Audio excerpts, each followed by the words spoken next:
right. We got to make some sense out of all this. Let's bring in our think tank. Joining us tonight, criminal defense attorney Doug Chanco, criminal defense attorney, former prosecutor Aaron Henriksen, and in New York City tonight in our Court TV studios, criminal defense attorney Noreen Travers and trial attorney Bernarda Villalona. Welcome to you all. Ladies first, Bernarda, what is this thing all about? This is absurd. Look, Vinnie, I feel like I was just given a law school exam by looking at this jury sheet, this verdict sheet. I haven't seen a verdict sheet full of so much information in all the 13 years that I've been a prosecutor or been working here as a trial attorney in New York.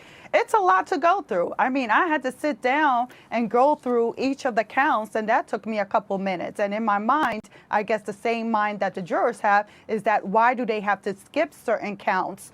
They were trying to make a decision as to why, finding some kind of rationale. But this is a lot for them to actually go through, and for them to be lay people, not in the legal field, to try to figure this out, they have a huge task ahead of them. Doug Chanco, how do we expect a jury, right, to render a verdict when they've got to figure out the verdict form itself? It's tough enough to figure out what happened, but now we got to figure out the form. It's got to be the most frustrating experience for those jurors. This is worse than doing your taxes when looking at this form with what they've been given to work with.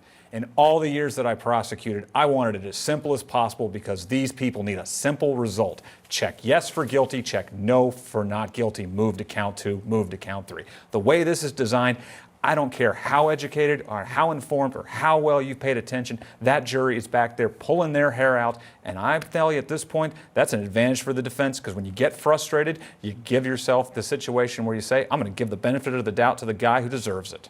Noreen, you know, I'm looking at this, and I know the predatory counts are a little bit different than, you know, a black and white type of charge that we normally see. But I always look at the verdict form as a way of simplifying things so it's clear. I'm not seeing clarity in this form. Well, I know, and what's interesting is both the defense and the prosecution have to approve the jury form. So they both agreed to this. I mean, I agree with whoever had said that this benefits the defense, because it is so unbelievably confusing. You know, I've been practicing for 22 years. I had to read this over about 3 or 4 times, and I thought I had the charges right from the beginning. But really, the way it's written here, it's very confusing. I'm sure they're going to be going back with more questions on the law tomorrow and the next day until they can actually get to the meat of what's going on here. Aaron, what did impress me today, though, was the jury right away had questions. And when you look at what the questions were, they made a lot of sense to me. So I am optimistic about this jury figuring it out, that they're smart enough, and they're able to decipher some of this legalese. If not this, then that, then this, and here, and who, and why. Well, I mean, even the questions were very intelligent. I was very impressed with the questions they were asking. My concern would be this is so convoluted. While I agree with everybody that's spoken, I fear for the defense here. I feel like this might help the prosecution, because, and I don't know why the defense, I don't know if they objected to this form, but I think this helps the prosecution because there's enough smoke with all of the claims against Mr. Weinstein. The jury's going to get tired of trying to think about this. I think my record is 20 questions in it from a jury. They're going to break this quickly. Let's take a look at something else that the jury asked for today, which was the red flag email. And these are emails that Harvey Weinstein allegedly sent to his PR people and his investigator, actually, trying to get some information. And one of the names that was red flagged in all of it was Annabella Sciorra. So that was one thing that they wanted to see. So that's related to Annabella Sciorra, who is right there in the predatory count 1. Something else that they wanted was the blueprint to Harvey Weinstein's Soho apartment. This is where the alleged attack on Mimi Haley took place, also part of count 1.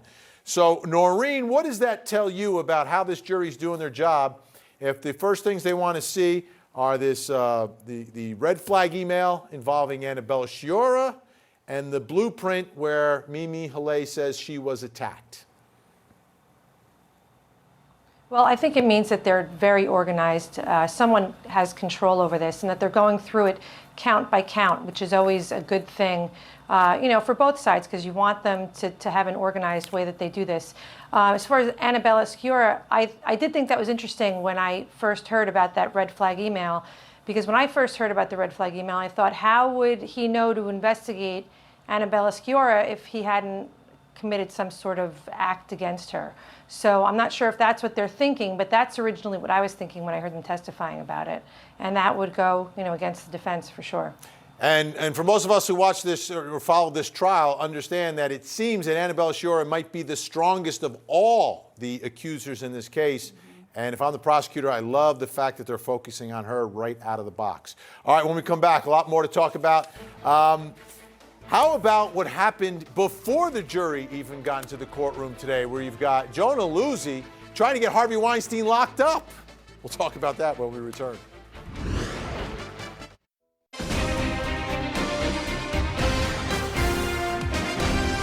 Harvey Weinstein is making his way one last time down the hallway into the courtroom before the jury. How you feeling, Harvey? Harvey, what would you like to say to the jury? All right, there you hear what it's like to be in that hallway, so loud with everyone screaming Harvey Weinstein, you can't even hear Chanley Painter. But that was Harvey Weinstein entering this morning. And this morning, when he entered, before the jury got in there and got instructed and began deliberating, the prosecutor had a real problem with something that Donna Rotuno did. Over the weekend, she penned an op-ed in Newsweek, and in that op-ed, she actually used the line, "I implore you, members of the jury." So it was almost like it was a direct message to the jurors through an op-ed in Newsweek, which they're not supposed to be reading. But anyhow, Jonah Luzzi, the prosecutor, had a real problem with it. Take a listen. We were notified about, I'm going to say 40 hours ago that Ms. Rotuno had submitted an op-ed piece for Newsweek, which was picked up by other media outlets. And in that op-ed piece, she actually implored the jury to acquit her client, and she is actually in the op-ed piece, she is speaking directly to the jury. It is completely 100% inappropriate behavior. It borders on tampering with the jury. It was an indirect violation of your direct orders. We are requesting an instruction to the jury indicating that you had...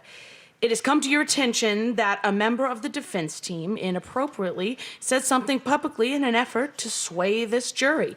An out-of-court statement that would not be permitted to be something that would be said in court. We have written our proposed instructions. And number 2, we are asking for the defendant to be remanded. Judge, there is no way that Ms. Rotuno did this without the prompting and the encouragement, the knowledge and the permission of this defendant. And as I say, this is akin to jury tampering. It just cannot be allowed. It can't be allowed in this courtroom or any courtroom in the country. It is blatantly against the rules of a judicial procedure. Love the passion from the prosecutor, but ultimately the judge did tell the defense, that's it, you're gagged. No more talking to anyone about anything having to do with this case, but did not lock up Harvey Weinstein, did not sanction the defense. But I'm wondering about this move by the defense, what our think tank makes of all of it. Doug Chanco, is this over the line, or is this just great defense lawyering? Harvey Weinstein's on trial for his life. This is defense lawyering at its best. Again, unless you're going to try this case on Mars, there's no way that this jury has not been inundated every single day just walking to the courthouse with news media and understanding. Is this op-ed really going to change the opinion of the jury after they've heard weeks of testimony? No, not really. It's just one last chance for the defense to put another shot out there, and hopefully that's enough they can get to push it over the finish line. It's good lawyering. Bernarda, were you shocked that Donna Rotuno did this right before the jury's about to deliberate? Look, Vinny, she was out of control. She was out of control by writing this op-ed, especially when you look at the last line when she's telling you, I implore you. She's talking directly to the jurors that if by chance you're reading this article in Newsweek, I am telling you to stick to your oath. She walked a fine line. One thing that I am happy that she's the one who actually did it, as opposed to Arthur Aidala, because Arthur Aidala has to practice here in New York County and has to practice here in New York. So Donna Ratuna, since you're not from New York, maybe we can see it another way, but I'm glad it wasn't Arthur. But she walked a fine line. She knew what she was doing.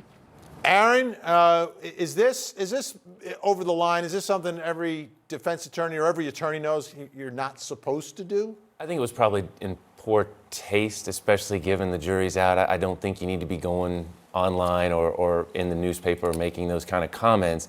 That said, the request from the prosecution was ridiculous. The request of having the defendant taken into custody because of something his attorney did, I think those were ridiculous requests, and if nothing else, would have been just grounds to appeal any kind of conviction. I think that was just silly. I think it's really much ado about nothing at this point. It might just be New Yorkers being New Yorkers, right? Hey, Noreen, here's the problem I have with Donna Ratuno's argument, right? On the one hand, in the op-ed, she is imploring the jurors to do something and making a request to them, yet she is saying in the op-ed itself that the jury is most likely being impacted by the media that's happening outside the courtroom, yet inside the courtroom itself, the defense is arguing that, well, Judge, you tell them not to read anything in the media. I mean, why is the defense speaking out of like both sides of the mouth at the same time? Because they have to. They're desperate at this point. The jury's out. The fate is in their hands. They'll do anything, to try to sway even one juror. I mean, if that juror didn't read it, the juror's wife could have read it, or the juror's child could have read it and said, hey, Mom, or hey, Dad, or hey, honey, listen to it from this position. It's not everything that everybody says it is. I mean, it's most definitely unprofessional. If that were a New York lawyer, they probably would have to explain themselves, to the ethics committee. But this is a show. I mean, the prosecution's doing the same thing, whether they're doing it directly or indirectly. The media is all over Harvey Weinstein, and this is one last chance to get their voice out there. All right, Bernarda, ultimately, does this jury get impacted by what's happening outside the courthouse and outside the courtroom as opposed to, like, the evidence and the law that they've been instructed with? Vinny, it's a distraction, but I think since they've been listening to testimony since the beginning of January, that at this point they may be emotionally detached to looking at all these cameras outside and people flashing their cameras and videotaping them, that they're like, okay, I'm used to it. Let's focus on why we are here. If it were a jury deliberation that took place within a week or 2 weeks of the testimony, I would be more concerned. But at this point, it's normal for them. But they do know that all eyes are on them. Doug, do you trust jurors? Of course. Absolutely. I believe that jurors take that oath so seriously. We've said millions of times that everybody who practices law is asked by their friends, how do I get out of jury duty? But it's amazing that the moment that they are raising their hand or impaneled as a juror, how seriously they take it and how much they understand the importance of their service. So the fact is, I have absolute trust in the jurors, especially in a case like this where they have been so attentive, full of note-taking, and really wanting to be involved. Now, you've heard from us. It's time for us to hear from you. Your reaction on social media to that exact question. Do you trust the jury in the Harvey Weinstein rape trial? Your answer when we return. This is a rough, dirty game, You want to fight some more with the court? You're welcome to do so. and this is the way it plays out. On the next episode of OJ 25. You don't ask a question unless you have the evidence to back it up. I was the LAPD, and they hated me. Investigators definitely dropped the ball in the way they collected the evidence. An all-new original true crime series, OJ 25. New episode Thursday night at 9/8 Central. Only on Court TV. Television or on their smartphones or the internet, wherever. So we begin with Pam, with our comment of the day, do you trust the jury? And she says, no, not 100%. We've all seen what jurors with unpopular verdicts have been put through in the past, and that has to be in their mind as they deliberate. I would bet at least half to three-quarters have read enough to gauge public opinion at this point. I think they will look for a way to somewhat support both sides.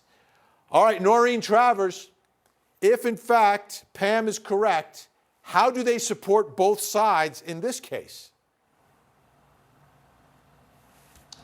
How do the jurors support both sides? I guess they would say that these things could have happened, which would support the one side, but it was consensual, or Harvey Weinstein didn't force himself upon these girls. I don't really know how you support both sides on the Annabella Sciorra count, but since that's not a standalone, it doesn't really matter as much. I think people are going to go in there with an opinion one way or the other. And the jurors themselves are going to sway each other, which is how it should work. It's almost impossible to have no bias in this case when you go into that jury room. Lori's writing tonight, the jury should have been sequestered in such a high-profile case. All right, Bernarda in New York, how common is sequestration? It is very, very rare that a jury is actually sequestered in New York.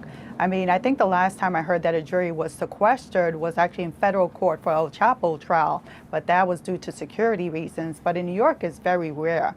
A thing is that no matter where you go, the news is there, the media is there, and in New York City, we're used to all this media. We're used to all these lights. Remember, this is a city that never sleeps, so you're used to hearing all of these things in the news. So I don't think that that's going to have an impact on the jury. And I think with sequestration, the reality is that you're taking them away from their family and from all of their responsibilities. And if anything, you're putting more pressure on them to reach a verdict so they can get out of that hotel. But also just remember this, that when they're deliberating, the court officer takes their cell phones away. So while they're deliberating, during that time that they're in the courthouse, they do not have access to their cell phones. So they are confined to the room, confined to talking to each other, and confined to just looking at the evidence and deliberating. Yeah, sequestration would be pretty expensive in this case too, right? Those New York hotel rooms, not cheap, Could be $150, $200 a night for like a decent room for these poor jurors. You got, 15 of them. You're going to be there for 30 nights. You're talking like $120,000, and they haven't even eaten a meal yet. All right, let's get to the next one. Off my soapbox. Joe is writing tonight, no way, and again, do you trust the jury? No way. They want to be the people who cleaned up Hollywood and get CNN exposure. Well, CNN, why are you writing CNN exposure, Joe, when you're watching court TV? How does that happen? Anyway, all right, Doug, can anyone clean up Hollywood, that cesspool out there on the left coast? I'm certain someone can. Do I think this case Would a is going to verdict be like this, though, impact the way that producers and people and directors and whoever else has a casting couch is doing work out there? Absolutely. And I think you can say that with the fact that we now live in a Me Too world. This verdict does have an impact on how directors are going to move forward, not just today, not just tomorrow, but from now, every interaction they have, hopefully there is something that is able to come forward from this, regardless of what the verdict is. Vive writing tonight, I think it's Vive. I see Harvey Weinstein all over Rotuno's Newsweek op-ed. Could it be that it was done at his behest? Could the man actually be manipulating her? Can you hear him saying, "You owe me, Donna, one more time"? That's an imitation of Harvey Weinstein. He wants a mistrial to buy himself time, and this judge is not going to declare it no matter what it takes. Aaron, let me ask you a real serious question on this. If Donna Rotuno, in the middle of her representation, decides to pen this op-ed, does she need the approval of her client to do so? I don't think she would need the approval of her client, but I would certainly think she would want to talk to her client about it before she did it. Again, I don't think it was a smart decision to pen the op-ed, but I would think you would talk to the client before you start striking out in the media, especially with somebody like Weinstein, who obviously knows how to manipulate the media, I suppose. Yeah, so do you think Harvey said, "You owe me, Donna, one more time"? I would like to believe he didn't say that. Yeah, I hope he didn't say that either. I mean, Donna Rotuno's done an unbelievable job, by the way. I mean, the whole defense team, prosecutors, we know the job that they've been doing. But the defense has really, I mean, gone above and beyond in really presenting a great case when they presented their evidence, and the cross-examination was incredible. All right, Stacy writing tonight, I don't know if they completely understand the jury instructions. And Noreen, I think we established at the top of this hour that I don't understand these jury instructions. Do you think the jury, without getting a copy of the instructions, can really just sit there and listen to the law and then apply it properly inside that jury room? No, I don't. I mean, if you've ever sat with listening to jury instructions, I mean, I find them so interesting as a lawyer because it's very relevant as to how you're going to evaluate the case. But, jurors find it boring. You sit there for an hour hearing like legalese over and over and over again, and I'm not sure how much they take in and how much they think, hey, let's just go back and talk about this. But they are doing the right thing because they did ask for, definitions and an explanation on charges. So, they must be a pretty smart jury on the whole for asking those questions. And that leads right to Danny's comment tonight. This is an interesting one. Danny writes, hey, New Yorkers tend to be more realistic in how they view things. They tend to see through to smoke and mirrors. They will render a verdict based on the facts in the case and not conjecture. Bernarda, are New Yorkers that way? And is that telling us that New Yorkers are a little bit more street savvy and it's a knock on the rest of the country? Or what do you think's really going on here? Vinny, I think Danny's a New Yorker or has been around a lot of New Yorkers because he actually identified us, described us as the way that we are. I mean, look at me, Vinny. You've been with me for the last couple of weeks. I'm a New Yorker. We look at things for...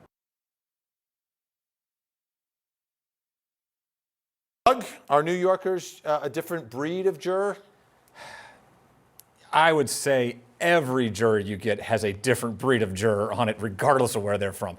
Do I think that because we've got a New York jury here that they can probably say, hey, this doesn't smell right? Absolutely. I would agree with that. All right, Tammy tonight is talking about one particular juror. She says, as much as I hate to say it, I think Juror 11 should be removed and face the judge. And what happened with Juror 11 today was Juror 11 was called into the courtroom because the defense pointed out that she had posted something online. She's in some book reading club, and she's in the middle of reading a book about the sexual abuse of children.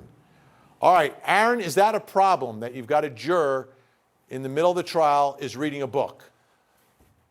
I don't necessarily like the topic that she was reading about, but I don't know that it rises to a level of trying to get her removed, and I don't like the way that was handled in court. I think that juror knows where that information's coming from, and I think that hurts the defense. Oh, just the fact that she was called out and remains on the jury becomes a problem, Aaron? I think it's a problem. That is interesting. Noreen, what do you think about that? The fact that Juror 11 was called into the courtroom, do you think Juror 11 will put two and two together and perhaps hold it against the defense? I don't know if she'll hold it against the defense, but I'm sure that she'll go in with a chip on her shoulder, like, why was I called out, and who's looking at what I'm reading on Goodreads? I mean, I think that was great work on their part, but it should have been done, when they were picking the jury, and they could challenge the jurors instead of at the end when they wanted to put the alternates on, and they were and making excuses. I mean, the defense doesn't really have a good record right now, given that they've put two things out into the media that they weren't really supposed to. So I'm not even sure that what they're saying about those books is correct. I mean, I would look into it if I were the judge before I would do anything, and I don't think he was interested in doing that. Yeah, and the other thing, I think Juror 11, I'm agreeing with Aaron because Juror 11 is a New Yorker. I mean, Juror 11 is going to see right through all the smoke and mirrors and figure out exactly what's going on here. But hopefully, as a New Yorker, they'll be fair and impartial, which is what we want. I just want to read one more from Lillian, who said, not guilty, she's given her verdict already, or mistrial due to the complex charges on the jury form. They are already asking questions pointing to being confused by the counts. I see either a mistrial or maybe even a deadlock. Lillian, I wouldn't be shocked either with either of those outcomes of this case. All right, we've got a lot more, like who had a better day today? That answer coming up next with our Think Tank.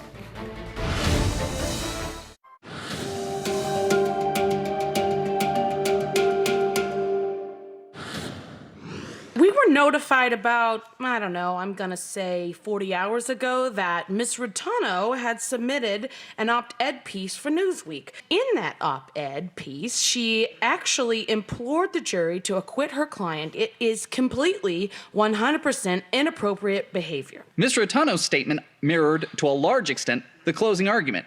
It is not jury tampering in any way, shape, or form. You think addressing the jury in the first person isn't problematic?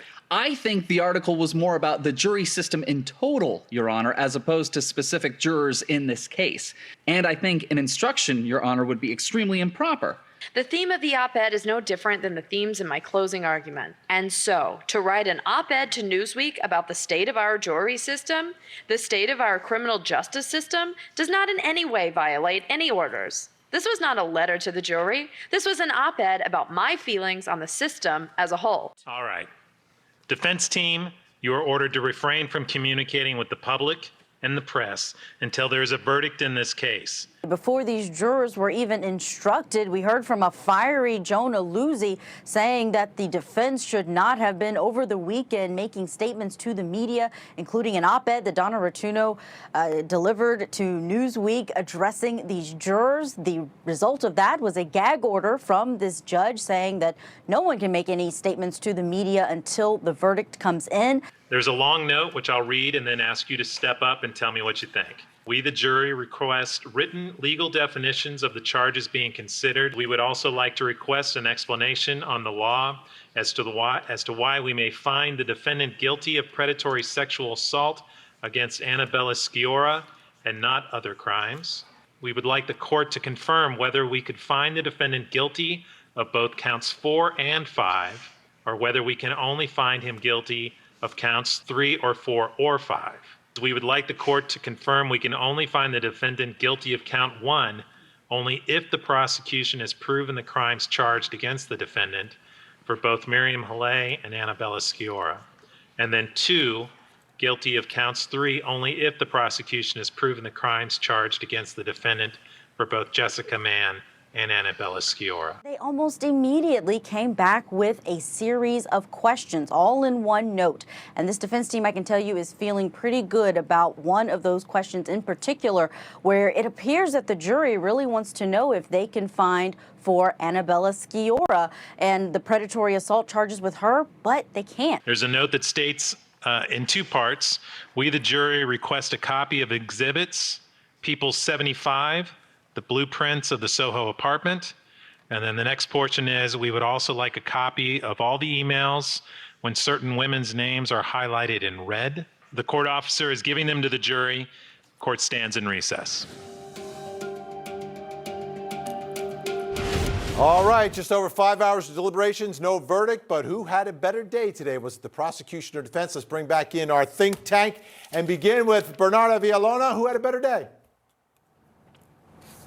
The people of the state of New York, the prosecution had a better day, Vinny, and they had a better day because the majority of their questions had to do with the law, which goes to show you that they have not discounted and find the witnesses or the victims in this case not credible. So I think they had the better day, especially when they started mentioning Annabella, and also that the exhibits that they requested were the ones with the red highlights, as opposed to the continuing contact that one of the victims had with Harvey Weinstein. So definitely the prosecution had a better day because they're asking about the law as opposed to what reasonable doubt is. If they found them not credible, they wouldn't even have a purpose in asking for the law.